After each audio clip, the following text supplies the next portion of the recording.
So here is the initial mood board that I created for this. And you can see, compared to some of the other ones I do, this is really simple.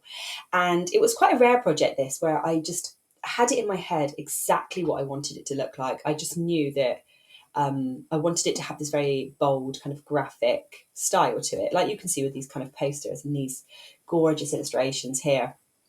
And I knew that I wanted the colour scheme to be quite vibrant and really reflect the Mediterranean island that is Menorca. And if anybody's ever been to Menorca or any of the other Balearics, the colour scheme is very similar to what is in these illustrations here. Obviously, the buildings are white. There's a lot of vibrancy in terms of they grow oranges and fruit and everything. So I wanted to really kind of replicate this style as much as I could, but making it time effective for an e-learning, because obviously creating an illustration in this much depth, that's not cost or time effective when you're doing e-learning development. So this was kind of the beginning inspiration, and I needed to pull what I could from this to create the style that I wanted for the e-learning. So here you can see I've stuck to another very simple colour palette.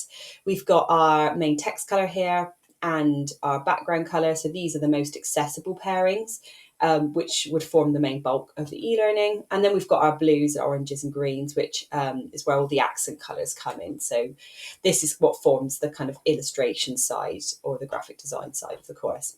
And there's our colour pairings here, which meet the double and AAA contrast standards too. So I didn't choose a font at this point because I just thought it was worth waiting to go into Rise and seeing what was available to me and what I felt fit the mood of this course. So the kind of initial setup for this was really, really simple. And as this was a personal project, I actually used ChatGPT for the content and then just tweaked it based on what I know about Menorca, having been there, multiple times, and what I felt was appropriate for this particular course. So I'll head into Rise and show you it, and I'll talk a little bit about who I think this is aimed at and why I chose to create this in the first. So here we are in the course itself. And the reason that I wanted to create something like this was to kind of, not prove a point, but sort of show to people that e-learning is something that doesn't have to be used just for sort of compliance training or leadership training or, inside corporate organizations. It's an incredibly versatile method of delivering information. And I think it's got a real place in marketing. And I kind of started to touch on this with my Restful Refreshments e-learning. But something like Rise is a great platform to utilize for marketing. And I envisioned this to be something that could potentially sit on a kind of Visit Menorca website. So, to provide people with a summary of what the island is about and kind of what you can expect when you go there, or even travel agents, people that maybe specialize in the Balearics or something, may want to send this out to customers along with potentially a Majorca one, an Ibiza one, other Balearic islands, so that people can make choices as to what suits them best. So yeah, that was kind of like the positioning of this and the reason that I created it. And along with also being from a kind of like selfish aspect, I guess, of just needing a bit of a breather from having created so many compliance and sort of leadership e-learnings this past couple of months. So as you can see, we've got that lovely colour scheme pulling through here. And every time I do a project or a personal project, I like to challenge one aspect of my skill sets. And for this one, it was just adding in little bits of animation where I could. So I created this camera GIF where it appears as if the camera's flashing and then a Polaroid picture comes out with just a different image of Menorca. And I really, really like this. I think this is probably one of my favourite parts of the whole e-learning, which sounds a bit silly because it's just a tiny image, but I think this is just really effective and a really nice way to display multiple images as opposed to having like a gallery or something. So I'll walk you through how I created that as well, because believe it or not, that was actually created in PowerPoint. So we'll come back to you. And of course, we've got this labeled graphic here, which covers the key places to visit. And kind of jumping back to that marketing aspect, it's just a bit more of a dynamic way of displaying information rather than somebody scrolling through a website or reading a leaflet or a PDF. It's super clear. You can easily kind kind of, with this one in particular, you can spot where the different towns are on the island, and it's just a bit more fun, isn't it? It's a bit more visually pleasing than, yeah, just reading a document or, you know, researching on Google. So yeah, so it's really, really short. At the end, they can type in any notes or questions, download them, then either email them a copy to the sort of fictional travel agents in this case, or keep them for whatever reason. So ideally, it would be cool to have the option to email, just like an email button. But this was actually one of the blocks from the Mighty plugin. And again, I'll walk through that as well in terms of how I use the Mighty plugin for this. So first off, let's have a look at the illustration side of this, how I created these illustrations, and the sizing I used and that kind of thing too.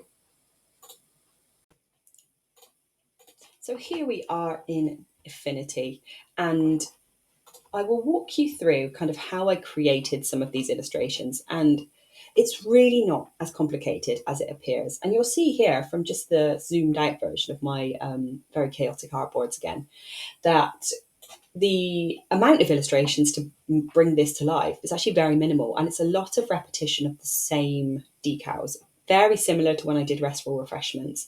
You just need to be clever with how you space these things out, and people don't notice the repetition there.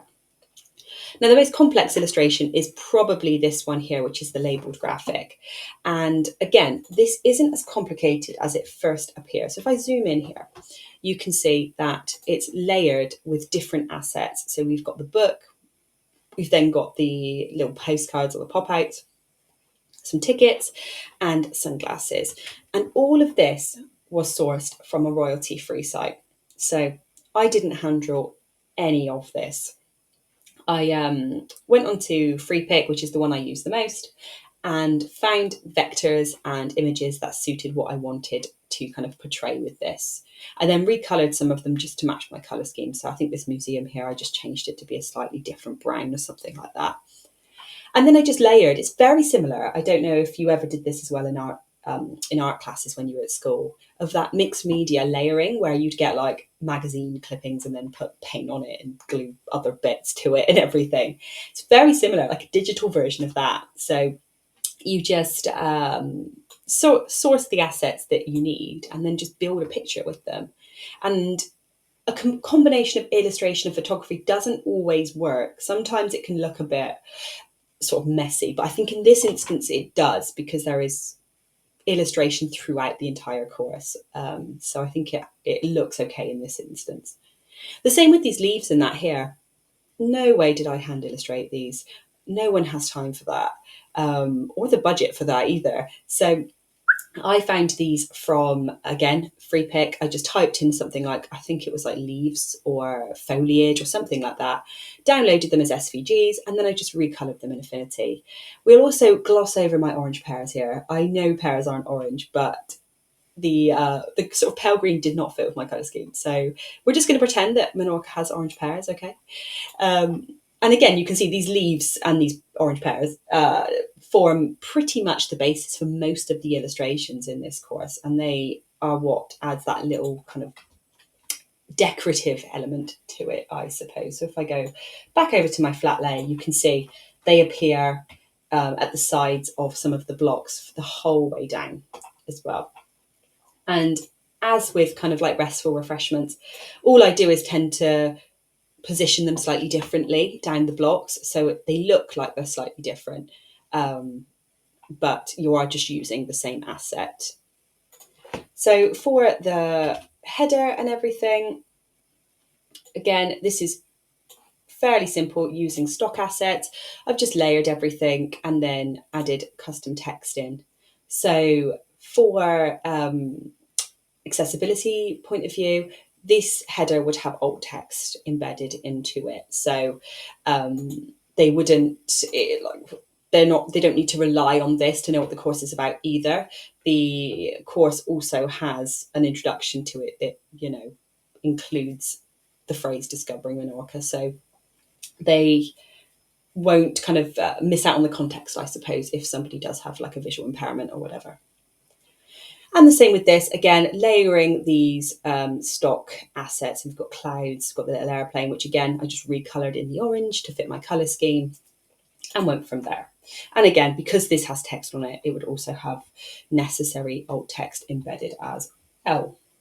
So you can see it's super easy. Do you know what? The trickiest bit was actually these dividers. I started with these wavy ones, and then I switched to using the Mighty plugin for the transitions instead.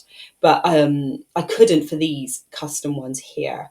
And they were such a pain to get them to look and scale okay, which is why they don't really appear very much in the course. I think I've used them, what, twice potentially? Yeah, just twice, because they were just the worst to try and get them to not cut bits off and have white lines and whatever.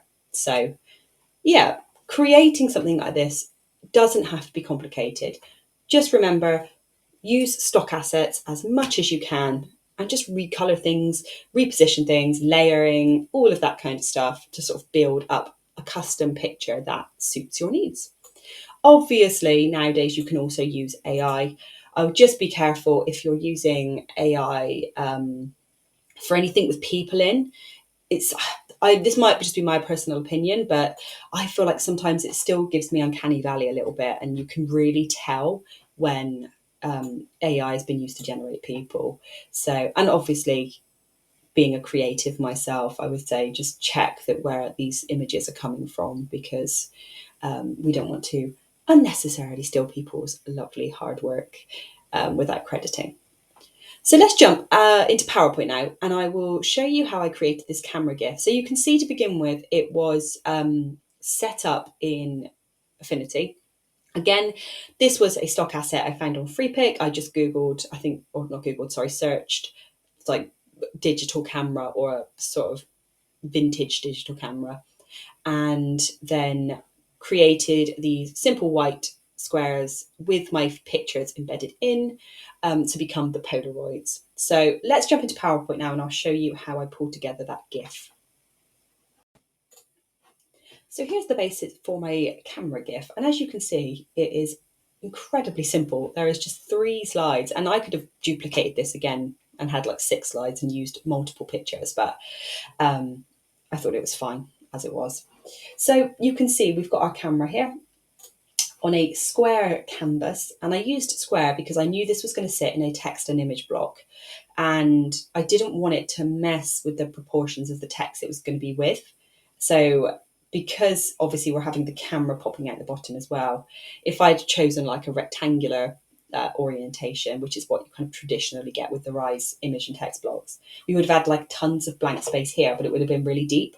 So we've gone for a square canvas, and as you can see, we've got our camera here, which has no animation on it at all. That remains static at all times. And we've got our little white star, and this is the flash, or the flash effect. So the star itself was just a shape added in PowerPoint. And to begin with, this star fades in or appears. So it's creating that kind of like immediate effect, I suppose, like someone's just pressed the button. We then got the emphasis animation of pulse, so looking like the light is flashing, and then it fades out. And this is all incredibly quick. This happens within the space of literally a second. All of those animations play. We've then got our Polaroid, and to pull this out of the camera, so it looks like it's developing, it's literally just a straight line motion path, and that is it. And this is set to trigger after the star fades out. So once that flash has faded out, it then triggers for the Polaroid to pull down, and it's actually hidden under the camera. So you can see here it just sits underneath, so you can't see it to begin with, and then it goes down, so it looks like it's coming out of the camera, and then it fades out. After that motion path is complete, it will just fade out. So the whole animation is really quick. I think it's like 2.5 seconds altogether or something like that, or 3 seconds. It's so quick. And then we've got the same duplicated across the 3 slides, and the only thing that changes is this graphic behind. And to do that, I just duplicated the slides, and then you right click on your graphic and there's an option to change graphic, or replace graphic. So you can just then replace it and it will put the Polaroid in exactly the same spot so that everything is lined up seamlessly and you're not having things moving around. So that's the same for all 3 slides. And then once I was happy with it, happy with the length of the time of, the Polaroid coming out, it wasn't too slow, too fast, etc. We then need to export it. So if we go onto export, and then you can see create an animated GIF, and you click that and you can choose your quality. I usually go for the best quality because otherwise I find the colors get kind of dulled down and it can be grainy as well. So I prefer to go for a medium, for a large or an extra large quality, depending on what I'm embedding this into. And then seconds to spend on each slide. So it will preserve kind of like the animations and the transitions and everything. So if you've got your animations set to a specific timing, it will just use those. So sometimes you don't need to play around with this, but it might be a bit of trial and error as well to get timings that suit your GIF so that it's not speeding through everything. You've also got the option to make background transparent if you want to. So if you're going to be overlaying this over kind of multiple things, for example, if you wanted it on one slide with one colour background and another slide with another, you wouldn't have to duplicate the GIF essentially. And then you just click create and it exports it for you. And it is that easy. Don't be put off by the way that it might look when you preview it. So when you have exported it, because I found once I got it into Rise, it looked absolutely fine and the quality was there and it was good. So yeah, that is how easy and simple it is to create a little bit of really basic animation in your courses.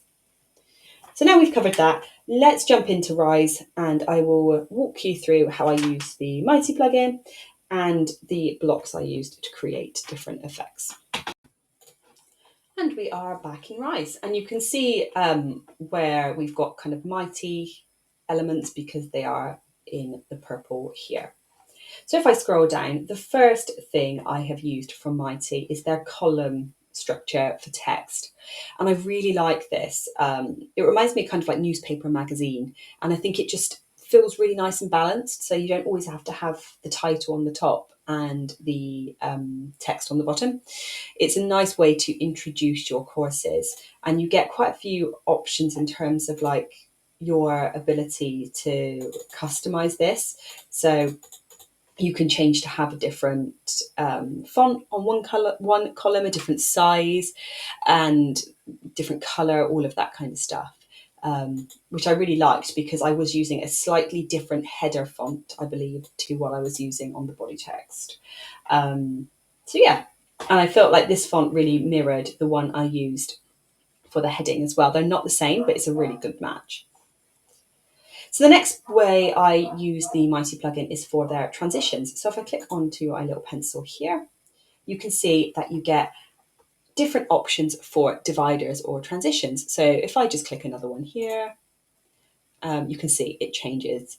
And these are fantastic. They are one of my favorite parts about the Mighty plugin because the hours you can spend sort of obsessing over dividers and getting them right.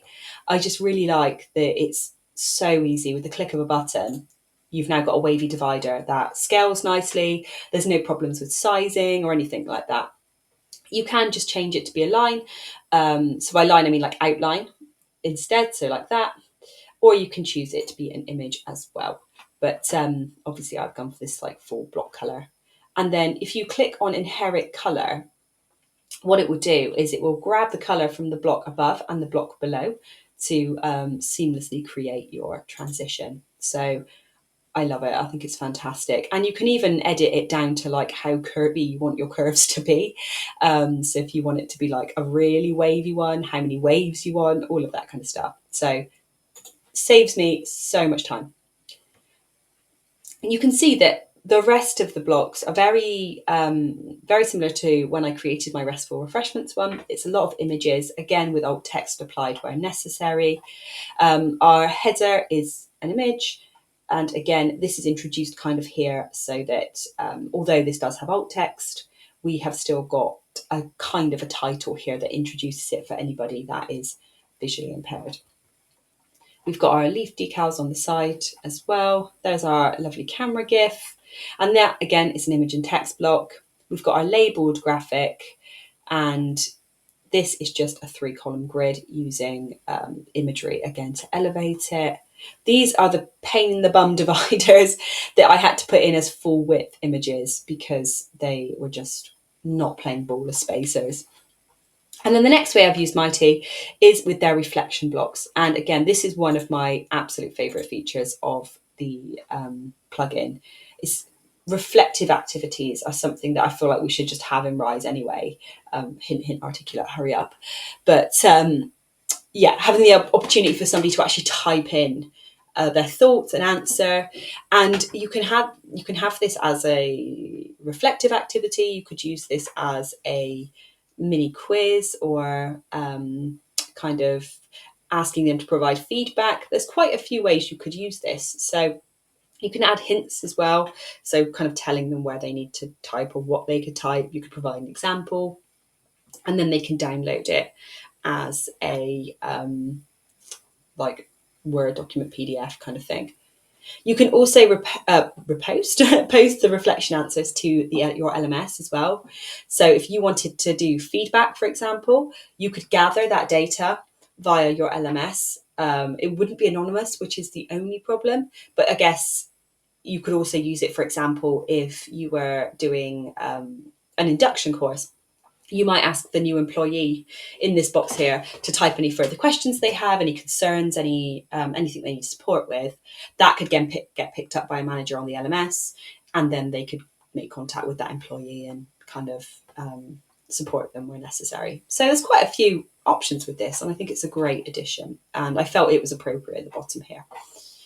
So as you can see, there is nothing else fancy with this. There's no coding, there's no storyline block. It is literally using Rise functionality, just utilizing graphic design, visual design, and yeah, Rise image blocks, really. It's incredibly, incredibly simple. And yeah, I hope that you found this useful.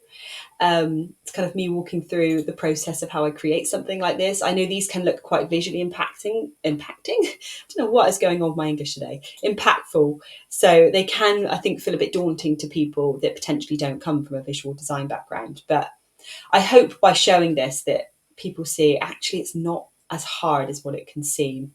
And even very simple things like using, for example, Mighty to add a wavy divider in is just adds something else that isn't a white blocky Rise course. So I'm just showing you tablet view here so you can see how it scales down as well. So it scales really nicely. It's probably one of the courses I've done that scales the best in terms of illustrated. You can see all the images are still really easy to see. The labeled graphic isn't. And this isn't necessarily a graphic design thing. This is a Rise thing. They make the markers so small when you go down the devices. I wish they would scale up the markers to kind of reflect the device, because when you view it on mobile, so you can see the rest of it, goes really nice, scales perfectly. If I go to mobile view, so let's go mobile landscape, because realistically you do the labeled graphic landscape. Look how tiny those markers are. And I've actually tested this on mobile, and the markers are minuscule. They're so hard to click, and then the card fills the whole screen. So, which that isn't necessarily a problem, because I understand they need to scale up the text, but they do that, but then they keep the markers so small, you literally got to touch it with your little finger. So feedback for articulate, scale the labeled graphic markers up when you go down devices. Alternatively for this, I could have used a storyline block and therefore had more control over the sizing of that. But I wanted this to be as mobile accessible as possible, because realistically, somebody reading this is probably going to read it on a mobile. So I didn't want it to be that they'd have to click a storyline block and it pop out, because everybody knows, again, storyline blocks on Rise when you're on a mobile are not the smoothest experience. Whereas I think this on its own looks really nice and does scale down really well, aside from that labeled graphic. And that is that. So if you have any other questions about how I created this course, any questions on the illustrations, the graphic design side of it, or the Mighty plugin, then do feel free to drop a comment in the comment box below on this video. But I will leave it at that, and I will hopefully be back soon with some more Emma Tries videos as well.